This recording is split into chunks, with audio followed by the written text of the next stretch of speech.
Le temps de quelques heures, ce lundi 31 mars, la rumeur a enflammé les réseaux sociaux.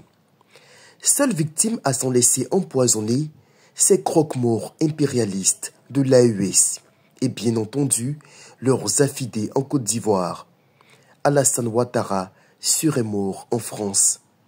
Combien de fois n'ont-ils pas véhiculé cette fausse nouvelle, aussi mortifère et lugubre que toutes celles dont ils s'intoxiquent pour alimenter leur prétendue lutte souverainiste, à tel point qu'une sexagénaire pouvait en rire à Abidjan, mais c'est leur habitude de dire qu'Alassane est mort. Le chef de l'État ivoirien est pourtant bel et bien rentré ce lundi dans la capitale économique ivoirienne après une dizaine de jours de séjour privé dans l'Hexagone. D'où part la rumeur?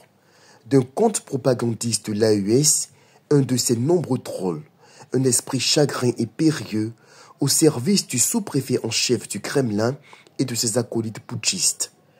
Nous éviterons de lui donner la moindre importance en le citant. Ce serait lui faire trop de publicité. Certes, il ne s'agit guère de se positionner comme soutien du candidat du RHDP, mais il faut bien mettre le doigt sur le négationnisme de cette nébuleuse maléfique.